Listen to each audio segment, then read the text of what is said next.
Okay, here we have x plus 2y equals 6, 7x plus 3y plus z equals negative 33, x minus z equals 16, and we need to solve this system of equations.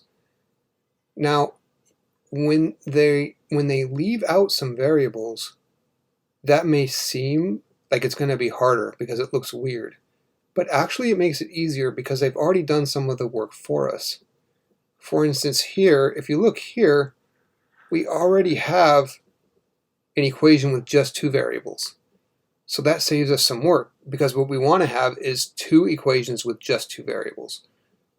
So you can think of it that way, is when they're missing variables, they've already done the work. So we already have one equation with x and a y only in it. Let's see if we can get another equation with just x and y in it, and then we'll have two equations with just x and y, and then we can solve that system of two equations. Okay, well, let's see. These z's are really jumping out. Right, look at that. Plus z minus z. And if we add these two rows together, row 2 and row 3, row 1, row 2, and row 3. If we just add row 2 and row 3 together, these z's are going to cancel out, and these x's and y's are going to be left in there. So let's do that. Row 2 plus row 3. Okay, so we have 7x plus 3y plus z equals negative 33 for row 2, and row 3 is just x minus z equals 16. Add those two together, we get 8x. This is kind of weird, but don't worry about it. 3y, there's nothing, so it's just plus 3y. The z's cancel, that's what we intended to have happen, equals negative 33 plus 16, negative 17. Okay, so there we go. 8x plus 3y equals negative 17. Now, there we have it. We have two equations in x and y. So let's combine those two equations. All right, I'm going to combine these two right into one system right here. So let's do x plus 2y equals 6, and then we have 8x plus 3y equals negative 17. Much easier to solve. We can use elimination here, or aka the addition method. We could also use substitution. Let's try one with substitution this time. Right, so here I'm going to take this x, I'm going to solve for x right here, so that gives us x equals 6 minus 2y. And now plug in that x right down here. All right, so that gives us 8 times 6 minus 2y plus 3y equals negative 17. And this will allow us to solve for y. 48 minus 16y plus 3y equals negative 17. Let's see here.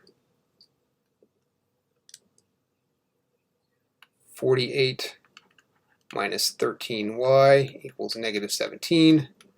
All right, so subtract the 48 from both sides. We get negative 13y equals negative 65. Divide both of those by negative 13. That gives us y equals 5. There we go. Y equals 5. Now we work our way back up.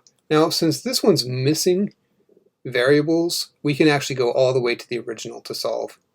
So I'm going to plug that y here all the way in up here. Okay, so let's take this one down and plug in. So that gives us x plus 2 times 5 equals 6. X plus 10 then equals 6. So x must be negative 4. There's 2. Right? And now we take this x and look at this bottom row here. That's really easy to plug in right there for z, so let's do that.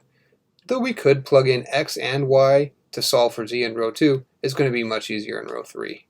Okay, so we get negative 4 minus z equals 16. So negative z I'm adding 4 to both sides, equals 20.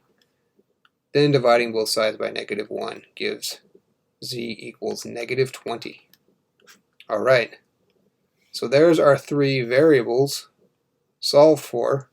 Let's put our answer up here. Right, it's nice to represent these in an ordered triple, a point in space. We have -4 for x, 5 for y, -20 for z. There's our answer. Remember, this is x, y, z.